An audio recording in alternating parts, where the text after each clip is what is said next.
Admiral Kethavara had seen many species fall before the might of the hegemony. The Zephyrians with their crystalline cities, the gas-dwelling Vorthak, the machine minds of Zarian Prime. All had been catalogued, conquered, and absorbed into the ever-expanding empire that spanned 3 galaxies. But none had been like the humans. Standing on the bridge of his flagship Dominator, Kethavara gazed at the tactical display showing Earth's solar system. Intelligence reports painted humanity as a primitive species, barely achieving faster than light, travel, fractured into competing nations, wielding crude kinetic weapons. The Hegemony Council had deemed them a minor threat, suitable only for slave labor in the Outer Rim colonies. "Begin the cleansing protocol," Kethavara commanded, his 4 eyes gleaming with anticipation. 1,000 ships materialized from hyperspace, their dark hulls bristling with plasma cannons and singularity torpedoes. Enough firepower to crack a planet's crust and boil its oceans. The human response was unexpected. Instead of cowering or attempting futile negotiations, every human military vessel in the system accelerated directly toward the hegemony fleet. No formation, no strategy, just raw, suicidal aggression that defied all military doctrine Kethavara had studied in his 3 centuries of conquest. "Sir," his tactical officer's voice carried a note of confusion. "They're not even attempting evasive maneuvers. They're ramming our ships."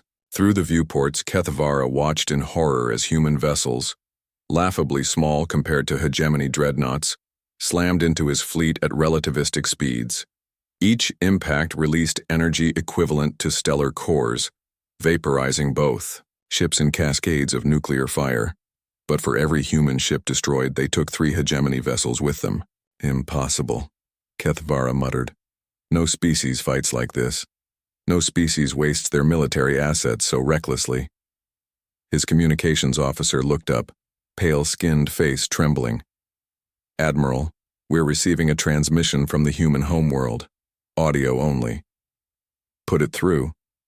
A voice emerged from the speakers, calm, measured, almost conversational. "This is Admiral Sarah Chen of the United Earth Defense Force. You came here to erase us.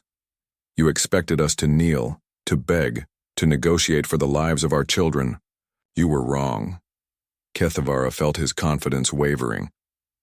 Around Earth, more human ships were emerging from hidden asteroid bases, ice moon facilities, and camouflaged stations throughout the outer planets. Thousands of them. "You see," the voice continued, "you made one critical error in your assessment. You studied our technology, our politics, our industrial capacity, but you never bothered to understand what we are. We are the species that looked at an endless ocean and decided to cross it in wooden boats. We are the species that stared into the void of space and chose to leap into it. We are the species that, when faced with extinction, doesn't ask, 'How do we survive?' We ask, 'How many of you can we take with us?'" The tactical display showed chaos.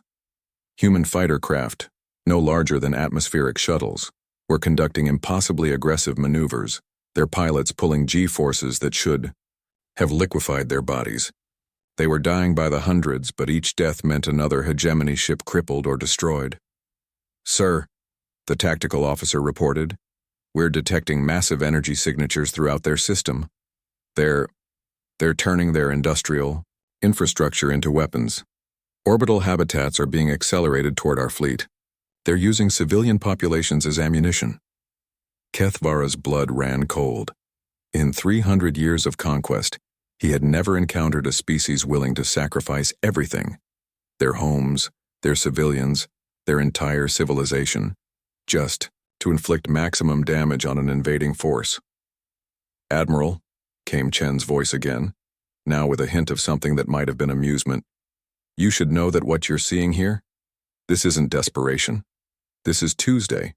Every human child learns the stories: Thermopylae, where 300 warriors held 1,000,000; the Alamo, where a handful of defenders bought time with their lives; Stalingrad, where an entire city became a weapon. We've been practicing for this moment for millennia." The human fleet was crumbling, but so was his own. for every human ship. Destroyed, they eliminated 2 or 3 hegemony vessels. The mathematics were brutal and simple. At this rate, even if humanity was completely annihilated, they would take the entire invasion fleet with them. "Sir," his communications officer was shouting now. "Emergency signals from across hegemony space. The humans, they're not just fighting here. They're fighting everywhere."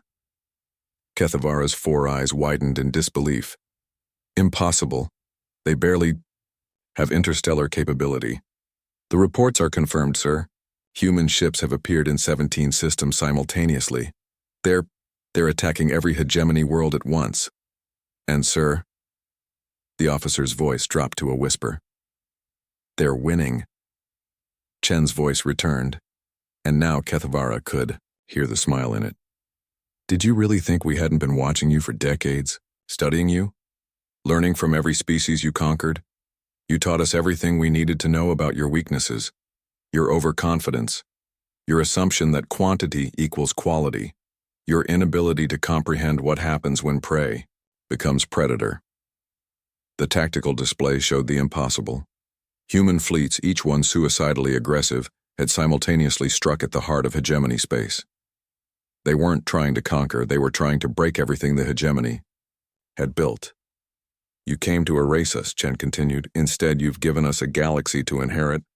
Your ships, your technology, your worlds, all of it will fly human flags before this day is done. Because you forgot the most important thing about humanity. We don't just fight to win. We fight to make sure that anyone who threatens us never gets the chance to threaten anyone else ever again." The last thing Kethavara saw was a human corvette, barely larger than an escape pod, accelerating directly toward his flagship's bridge. The pilot's face was visible through the viewports, young, determined, smiling as she drove her ship into the heart of the hegemony fleet. 3 months later, Admiral Sarah Chen stood in the former hegemony capital, watching as human flags were raised over what had once been the greatest empire in 3 galaxies. The cost had been enormous. Earth was a graveyard, and humanity's population had been cut by 2/3. But they had achieved something no other species had ever managed. They had not merely survived the hegemony's aggression, they had ended it forever, and in the years that followed, when other aggressive species looked toward human space and considered whether these strange, violent primates might make suitable victims, they would remember the lesson written in stellar fire across the galaxy. Humanity had been given a choice between submission and extinction. They had chosen extinction for their enemies instead.